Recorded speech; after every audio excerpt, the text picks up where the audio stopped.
You're listening to the No Bullshit Vegan Podcast, episode 146.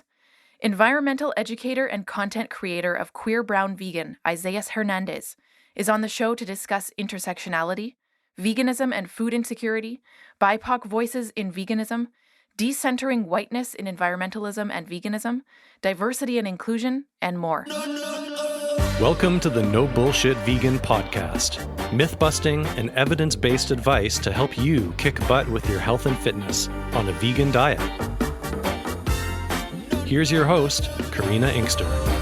Hey, welcome to the show. I'm Karina, your go-to no BS vegan fitness and nutrition coach. Thanks so much for joining me today. My coaching team and I currently have a few spots available if you're looking to get consistent with your fitness and your nutrition. We are inclusive anti-diet coaches who provide next-level accountability to stick to your health habits. And you'll improve those health habits way faster than if you used YouTube videos or an app or an accountability pact with your cat. So head over to karinainkster.com/coaching to check out our programs and to apply for a coaching spot. Today's guest is Isaias Hernandez. He's an environmental educator and content creator of QueerBrownVegan, where he educates people on the intersecting climate crises through a justice-oriented lens. As a Gen Z environmental vegan activist, he believes that the educational crisis is deeply intertwined with the climate crisis. His favorite vegan meal is vegan chile relleno, which is a traditional Mexican dish of stuffed chili peppers. Here's our discussion. Hey, Isaias, thanks for joining me on the show today. Yeah, thank you so much for having me. I would love to start with your vegan backstory. I feel like there's a lot of backstory we could go into here, but let's do the vegan one first. So what's the vegan origin story for you? How did you come to veganism and how long has it been? Yeah, absolutely. So I would start from like the very earliest days. In middle school, my sister was a vegetarian. She was in high school at the time, and she would order those PETA stickers. And I was so obsessed with them, and I would always order them for free because you love free stuff as a young child. And I think I started to ask questions about like, oh my God, like this is a chicken. Like what are we doing with it? Right. And so I think it wasn't until college when I further developed my knowledge base on non-human animals that I started to ask more questions about what we're consuming. And I took this very direct food system and agriculture course. And in the video, we talked about like the quote unquote organic meat. And I was so horrified that meat itself that was being labeled as organic was still slaughtering and killing the animal. And so I think that was pretty much it for me. I said, I love the environment. I want to protect the people that are working in these farms, but I also want to make sure that the animals stop being killed. Is that the only way for me to actually understand it was to go vegan. And so I think for me, veganism really provided this very compassionate lens of it's not about me being more ethically superior than someone. It's just about recognizing that non-human animals deserve to coexist with humans in this society. And that's what really pushed me to go vegan. I actually started off with reducing things and then slowly transitioned to veganism. And I remember when I graduated college on graduation day, I told my friends I was going to go vegan, and they all laughed at me and they said that they couldn't see me being vegan. And now it's been almost 6 years that I've been vegan. That's amazing. Yeah. So there was somewhat of a transition from first hearing about what actually happens in our food system and where these products come from to then making that commitment that's now lifelong, basically. Yeah, absolutely. Yeah, I can relate to that too. Took me a while to figure out that the meat and the dairy and the egg industries are all the same. Yes. Very cool. Well, can you tell me a little bit about the work you do? So I was creeping your website and amazing social presence, but can you tell me and my listeners a little bit about what you do, your environmental work, your vegan activism, the whole deal? Yeah, absolutely. So my work is actually under the moniker QueerBrownVegan, and my mission is to inspire and educate people with climate science and to make it very accessible. On top of the discussions around climate literacy and to make it more appealable and accessible, is a component of adding my own experiences as a POC environmentalist, but as also as a vegan of color. And I've often realized that being able to be queer, brown, and vegan is actually really a huge blessing, because you don't really meet that many queer, brown vegans out there. And that's what really allowed me to build this knowledge-based and open-based system where people can come in and learn through my page.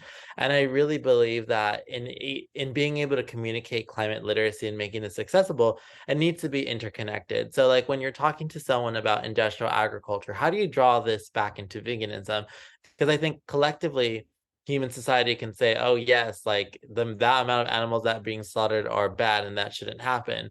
So how do we get those discussions to the other side around veganism? And so I think that from my own experience, coming from someone that grew up in poverty and having to really struggle and understand these resources, I wanted to kind of provide a bridge for people to actually ask questions without being judged, because we all know that even before I went vegan, I had quote unquote questions that maybe seemed pretty obvious, but they weren't obvious because I was never given the education and the resources to learn. And so my platform today focuses on collaborating with both businesses, institutions, nonprofits, to advance the discourse around these climate related topics and to bring veganism more into climate and sustainability spaces.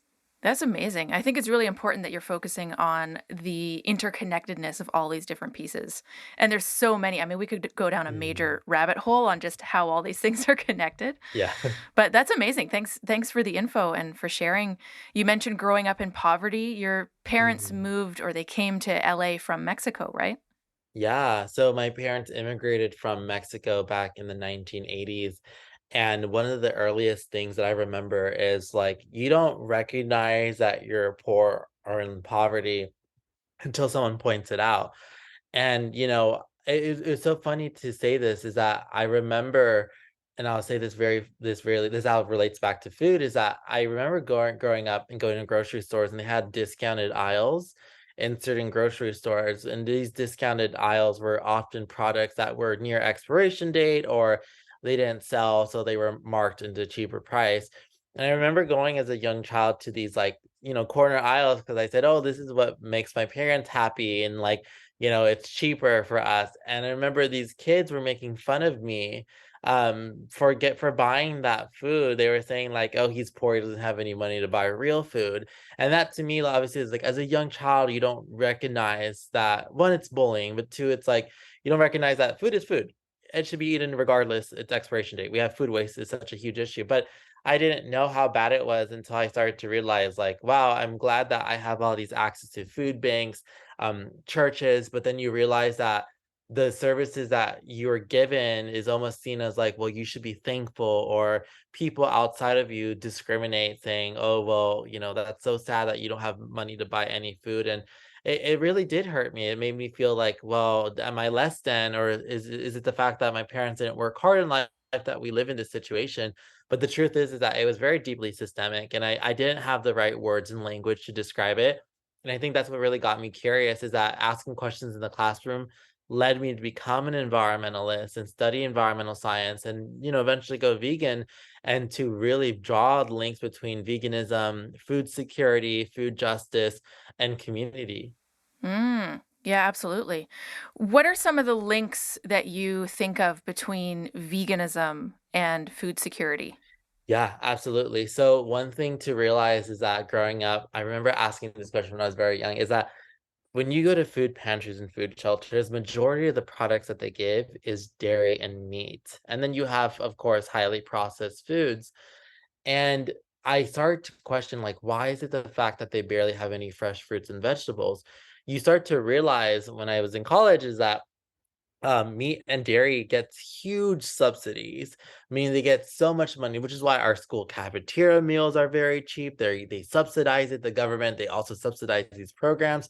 And so for the dairy and meat industry, it's like, well, we don't care about making less than $2 because we're still making profit, giving it away to poor people, and the government's paying for us, not us. So we're ahead of the game. And so I think the links between veganism and food security is the fact that a lot of low income communities that don't have access to clean air, to clean soil, to clean water are often communities that have high level rates of diabetes, health related issues, but also lack of access to fresh and healthy foods. So what veganism is basically saying is that while we're also fighting for non-human animal liberation, we're also achieving and attending to give nutritious plant-based foods to low-income communities that have been often disadvantaged from the systems. And I think veganism to me like allows us to open this conversation around local systems that can provide us natural services such as foraging, gardening, microgreens. Like these are all ways in which a lot of low-income communities have relied on getting a lot of their fresh fruits and vegetables. And I think veganism plays a huge role in saying that, these products are not really good for us, the dairy and meat. They're actually destroying our communities. So let's actually take that power back and reinvest it into the land. That's a really good point. It kind of makes me think of an article I just finished writing, like right before we got on Zoom, basically. I sent it off to the newspaper editor. And it's about going vegan or plant-based, which is the cool term, apparently, even though I like using vegan for various reasons. Anyways, it's about going vegan specifically for climate and environmental reasons. And there's a bunch of research in there about what animal agriculture does to our Yeah. environment and all this stuff, right? And then how going vegan actually is, as a bonus, it'll be great for your health and all this kind of stuff. But I did feel it necessary to put in a little bit about, I'm speaking to readers who have the means right now to make decisions about their own nutrition. And I need to realize Mhm. that not everyone is in that place, right? And food insecurity should be included in discussions about what's on our plates. Yeah.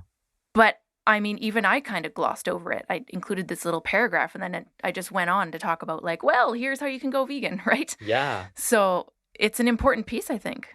Yeah, and I think like you were mentioning the idea of how do we address food insecurity and veganism at the same time because it is a very contentious topic and I think we both can agree that we would not tell someone who is 12, 13, 14 or 15 to go vegan that lives in a household where their parents control their financial liberation. And for some of that, and I think what we need to understand, for, not we, but like people in general, is that challenging your parents about diets and cultural settings or whatever you may call it can lead to violence or can lead to just very harsh environments. And so when you're asking a kid to go vegan, that is a very complex issue versus an adult where we can say that, my friends that don't struggle with getting access to plant-based foods, I said, you can do that. That is not divisive. That is not controversial. You have the money. They make six-figure salary. They're able to do that. But I think that's where we get this fine line of like, how do we validate that there are poor people who can go vegan and then there are people who are poor who can't go vegan? And the idea is like we said, growing up in poverty in an urban area is way different than growing up in poverty in a rural area. Can it be done? I'm sure it can. There are case studies out there. But I think every situation is unique for every individual. And which is why I went vegan after 21 is that I had the full financial freedom and I had a salary to pay for what I wanted. Versus in college, I barely had any money. And so I was always like, I chose convenience over time and everything like that. And that's something where I do regret not going vegan earlier, but I don't think that everyone has the same story. Absolutely. I think that's the case in anything, really. Everyone has a different Mhm. story. It's important to keep that in mind. So in terms of the climate change crisis, environmental kind of side of things, you also mentioned there's an educational crisis that goes along with this. So can you tell me a little bit about that? Like, what's the educational piece here?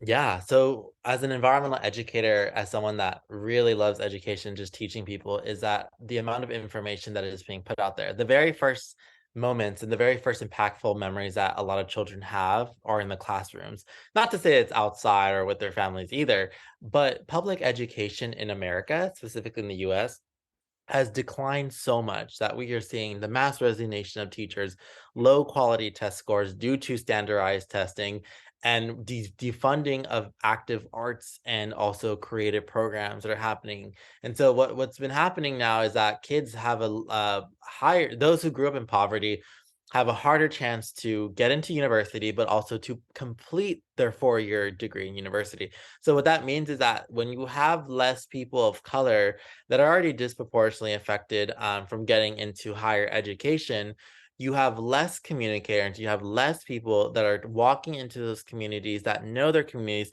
to talk about the climate crisis. And it's not to say that the communities that are poor and poverty don't know. I think they can realize saying like, yeah, there's a lot of environmental health issues here, but what am I supposed to do? And I think that's where we're losing a lot of these educators because of the crisis that we have today, is that there's not a reinvestment going into our public programs. And that to me is dangerous, because that means that the less information that is being inputted into communities, the more likely that they're susceptible to misinformation, disinformation, and so on. As we're seeing how democracy in the United States is currently being reviewed and undermined, it is important that we continue to bring coalition and also programs to teach these young people, because this is what we're potentially losing. And so when people get triggered from the word climate crisis that are in rural or moderate conservative areas, because to them that challenges the whole belief that they grew up in. And so I think we need more people from different sides and political spectrums to step into the climate and environmental space to be able to communicate that and to actually tie in and make those solutions happen locally for their communities. Interesting. That's a really good point. So the populations that might have some of these challenges around education, I mean, everyone does to some degree, I'm sure. Sometimes I feel like those are the populations that are disproportionately affected by effects of climate change. Yeah. And yeah, I mean, the best term for that is like frontline communities, in which frontline communities are basically communities of people who are the ones that are the most affected by the climate crisis. And to think of it more like, not even conceptually, but more direct, you think about people in poverty, majority of Black, Indigenous, people of color, people who are queer and trans, people who are disabled, people who are undocumented, people who are immunocompromised. And so what ends up happening is that as the climate crisis continues to worsen, it's going to affect these low income areas. And these low income areas already do not have the infrastructure or resources to be able to build a sustainable future. So, what that means is that when climate disasters strike, whether that's a wildfire, whether that's a flooding, the programs that are used for governmental assistance like FEMA and other things already have so many issues with funding. They literally are telling people that's going to take months to rebuild their homes, or they discriminate against loans about who gets loans, like versus whites and Black, Indigenous people of color. So what's end up going to happen in the future with these frontline communities is that there will be high level rates of death. There's going to be high level rates of displacement, but also there's going to be massive environmental degradation and toxins released in those lands. So what we can do as individuals is start to educate ourselves of like, what are the current communities that are already so affected here in the United States from the climate crisis, and how can we build? Because right now what we see in Louisiana, there are people being paid by the government to relocate, because they're saying this is going to be flooded in the next 10, 20 years. So you should start relocating now. We can't really offer you any help, but and these are indigenous communities that were their own areas, their own tribal nations, and now they're being asked to move. Mm-hmm. Wow. I did not know that. This is news to me. Yeah, I think we're going to see a lot more of that. absolutely. Here in Canada, it's pretty similar in, populations that are affected by effects of climate change. So the education piece, how do you see that? Like, how is that going to move forward? What are some of the things that you're doing or that you see folks doing effectively? Yeah, so as an environmental educator, I really use this term called evidence-based hope. It's coined from one of my favorite mentors, Ellen Kelsey. And evidence-based hope within environmentalism isn't about this wishful type of thinking, but it's a sense of optimism that celebrates the continued momentum and work that is being done there. And I work with the Solutions Journalism Network to report on climate solutions, because as an educator, I think that the media has done a really good job at quote unquote problem identifying and having this very fatalistic approach. Like when you hear the term climate crisis, we can all agree, like probably our news stations has said like the worst wildfire, the worst drought in history, all of these things, and we consume that, but then a lot of us don't really see what's happening on the ground. And so I use education to kind of distill those climate solution stories and saying, look, this is what a community did to help reduce heat waves in their areas. They planted trees. Did it cost the government or the city money? No, planting seeds is free. And so these are examples where I feel that if we're able to kind of turn around the ways in which media is reporting about the climate crisis, I think that would make so many people feel more empowered to get involved locally. but also to feel that there is a future versus like, I can't do anything as an individual. It's too late. Like, let it burn. And I think, I try to validate that feeling of this doomist and very despairing lens. But I also think that a lot of us here have the solutions to our communities. And sometimes we look so much through this global policy level, but we're not looking within our own individual and city levels.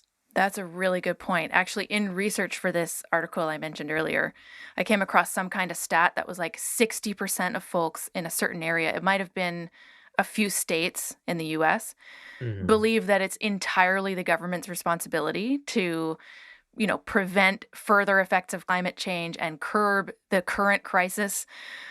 That's a problem. That's a problem Yeah. because then you're not taking any sort of individual action into account at all. And then I also feel like when you do start educating folks about individual actions, like going vegan, for example, very effective, it's kind of like when you start telling someone, oh, you can get great results from working out 10 minutes a day. They're like, nah, you can't. That's not enough. They kind of feel like, sure, well, I could do this thing, but it's not going to really do much. So what's the point? Yeah, exactly. And How do you respond to that kind of thinking pattern? well, I think the best way to kind of respond often is, understanding where they're coming from. Because I think when I was younger in college, I feel like I would not be able to debate someone who's conservative and moderate back then. Now I can. I will to a certain extent, I have my own boundaries, but I think you need to understand, like, because it's not really related to them culturally, they're not willing to do that, right? Like, you use the example about working out. Let's say you had someone that had like diabetes or like has been dealing with a lot of like health issues, saying like, this can actually help you. And they're like, what do you mean? And then they say, wow, I feel great after the workout. And I think following up with those communities and making sure that there's actually a metric, not to success, but a metric of measuring how well they're doing, that means that they can take action on that local level. And I think the long-term momentum is that it's not about seeing the solution right then and there. It's going to take decades to see it. But I think that's where I think community comes in mind, is that a lot of times people who say this are disconnected from their community. I can ask probably a lot of us here, and even myself, is if do you know your neighbor? And a lot of people would be like, no. And why is it the fact that we don't know our neighbors? Well, because a lot of the times we're like, well, we don't want them to murder us, or we don't want them to like, be weird or think that we're weird. But the truth is, like, in times of crisis, your family who doesn't live with you or your followers on Instagram will not save you from a climate disaster. What is going to save you are the people next door. And that's what makes you resilient in this system. So I think it's about acknowledging that a lot of us have distrust in our communities, but also acknowledging that we feel like we can do something if only we were meant to be together or work together on these issues. Wow, so many great points. So a lot of community-wide getting people together kind of initiatives might actually be one of the answers here. Yes. The biggest thing that brings people together is food. There needs to be more events with food, and there needs to be more, not this romanticization of bringing everyone together, but allowing us to kind of speak our truths about what's happening. I think the best way to kind of communicate this with groups that typically don't like quote unquote political things is relating it back to like the basic fundamental rights of human rights, like the earth rights. Like, it's not political or divisive to say everyone deserves clean air and water and soil. If we don't want to make it a race thing, I guess they want to go that way, but it's like that should be true for everyone, you know? So I think anyone who like, I think those are things where I think we need to have more of those discussions of, but it is really hard to build those communities at times. Well, you're doing the work. It's pretty amazing. Very impressive. Speaking of impressive, I saw that you were featured in Vogue with a whole bunch of other young, very well-known environmentalists and vegans, Billie Eilish included. So cool. So what was the kind of process and what it was kind of a group event, right? Yeah, so I think one thing to know is that I'm a consultant for Support and Feed. They are nourishing communities with one plant-based meal, and it's owned by Maggie Baird, which is Billie Eilish's mother. And I've been working with them the past year. But Billie, as her daughter, is a very huge advocate for the planet, but most specifically veganism and against animal agriculture. And they came to her to ask her about the Vogue shoot and about sustainability and climate change. And she said, great, I want to do this digital cover, but I don't want this to be all about me. Can we bring activists together? And so when the Vogue team actually reached out, yeah, I was really impressed. When they reached out to me, I said, wow, like I didn't think I mean, very privileged, of course, to have been the only man in that shoot, with aspiring and so many amazing women that were on set. And talking to her, which wasn't seen in a lot of the videos actually behind the scenes that we're talking. Billy's really great. She's just like a normal 21-year-old that you would think that's just doing her own thing. She's really talented, and she loves to really advocate for the people, the planet, the animals. And I think it taught me a lot that how celebrities and entertainment influencers can use their platforms for social good. And it doesn't dilute from their messaging, doesn't make them horrible. It just makes them acknowledge that as they have these platforms and resources, they can share this as a net worth for themselves. Mm-hmm. See, I'm only in my 30s, but in a lot of ways I feel old when it comes to social media, especially. Like it's not a big part of our business. We do everything with SEO on Google. So we're kind of just on social media for fun. Yeah. By the way, it's been a great way to connect with folks, including yourself, who are in the same sphere and doing amazing work. But I still kind of feel like I don't 100% get it. Somehow I feel like I'm behind the times, like I'm not on TikTok. Our clients for fitness and nutrition are all older than me. They're all at least 45, usually older. So I kind of feel like there's this whole world of, I hate the word influencer, but you know what I mean when I say influencer,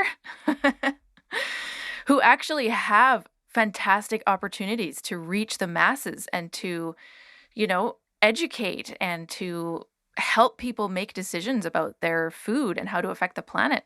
I just kind of feel weirdly behind the times, even though I'm not that old. Yeah, no, I mean, I think it's a very new landscape, and even myself being on TikTok, like I'm in a weird time because I'm 26. I was born in 1996, and sometimes I swerve between millennial and Gen Z. It's a very unique and slash weird time because it's like I'm not that old, but I'm also like not that young, and so I think You're like right at the cutoff between the two, cusp, right? yeah, the cusp. So it's like kind of weird because sometimes I'm like, millennials are like, it's a millennial thing to me, and I'm like, but am I and then Gen Z are like, it's a Gen Z thing. So I'm like, I don't really know. I think 96 and 97 babies got really screwed over or something because we're like, I was born when I was born when the computers were out, like in terms of like the old computers.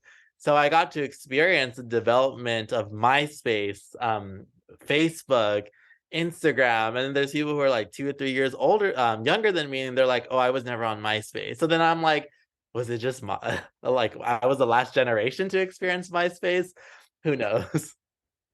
Yeah, well, I went vegan 20 years ago when I was 16, and back then there was no Wow. Instagram and no Facebook, and it was very different than just like being able to search, hey, what restaurants can I go to? Like the Happy Cow Yeah. app and all that stuff. It was a very different landscape. Yeah. But I'm actually glad that there's more ways to connect with folks now. Yeah, absolutely. And also salute to all the OG vegans out there because The OG you all vegans. had soy milk at the early days, and now vegans here are like privileged. We have like everything's basically vegan now you can get. Pretty much. Oh, yeah. We had like the old school TVP chunks. That was like our protein source. Now people are like, what's this TVP I keep hearing about? That was like all we ate back in the day. Wow.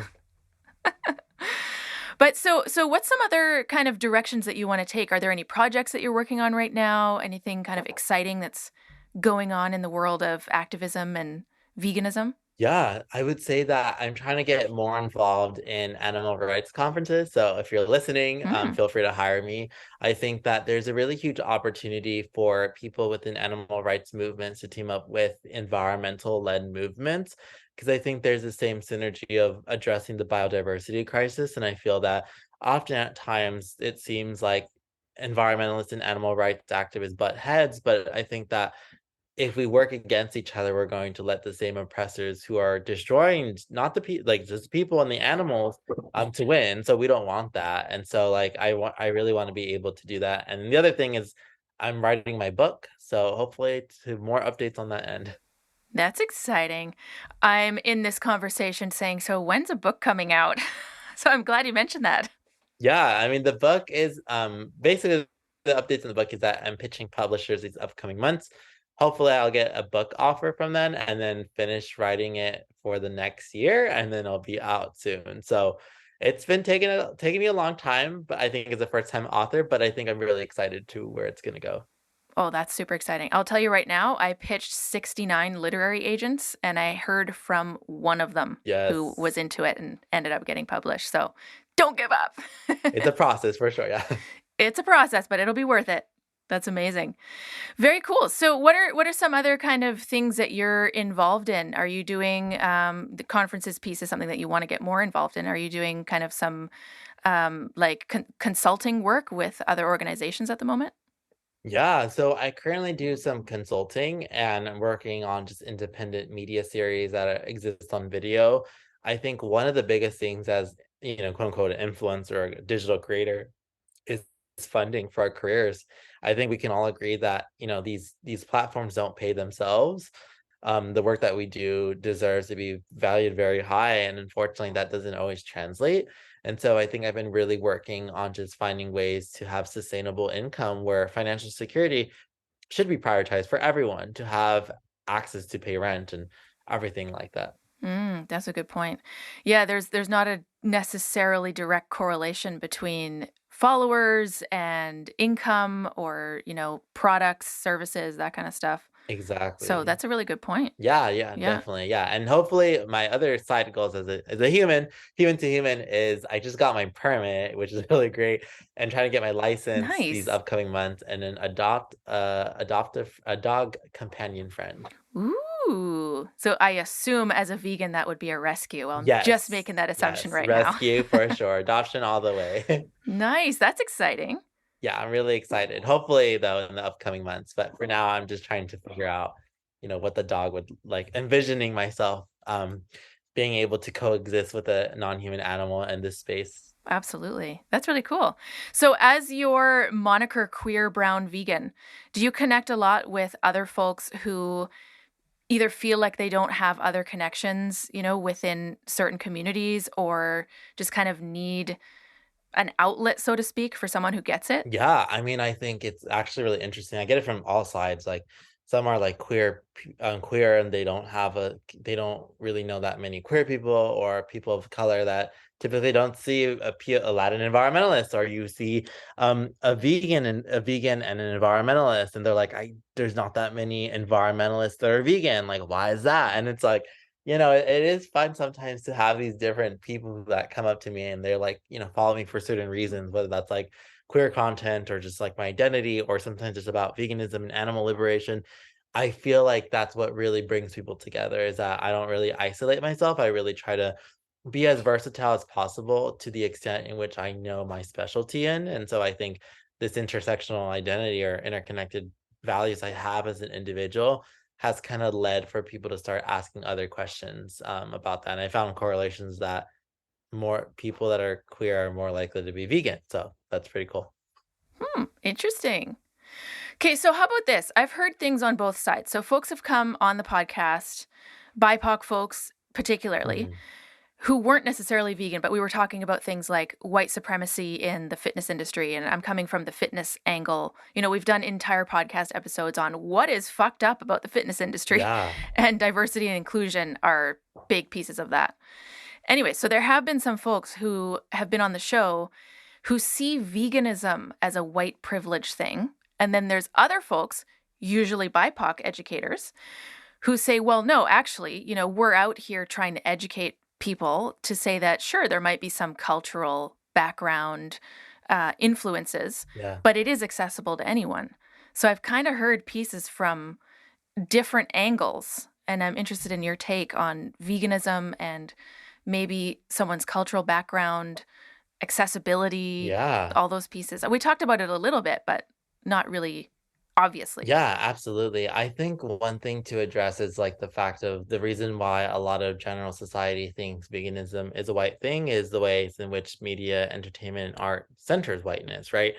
If I asked you a question like, what are three vegans that come on top of your mind that are the most famous? A lot of people will probably say like, Greta Thunberg, if that, she's vegan, she's really great. But a lot of the times it's white people that come up to your head. And it's not to say that it's bad that you thought that, nor the people that we listed are bad because they're white. It's the fact of how much of unconscious bias that we consume in media that centers these conversations. And so you look at a black and brown person, you're like, they're like less likely to be vegan because it doesn't seem like they care about those things. But actually, it's been documented well much in history that concepts around Rastafarianism that is rooted in Black ecology and animal and human liberation comes from Jamaica. And this is before the terminology veganism was coined by like Donald Watson. So I think there's a lot of different layers to explore in which I see the validity of people saying it's seen as a white thing, but I also see the validity as an environmentalist of color. Like, I'm vegan, and it's also been practiced in some form in literature and history in my culture, right? Because I think animal liberation isn't a binary thing. It exists on the spectrum. And I think a lot of indigenous communities and also communities in Latin America understood the idea that animals were sacred. Now, if we're going to get into not argument, but like conversation of like, well, they did consume the animals. It's right, but they also had an understanding of not wanting to breed and continuously have this industrialized mechanistic lens, which is why I think that when we look at industrial agriculture and like factory farms, we have to think about them as products of white supremacy than human supremacy, because at the end of the day, agribusiness industries were founded by typically white men, but the idea to argue that privatizing and devaluing land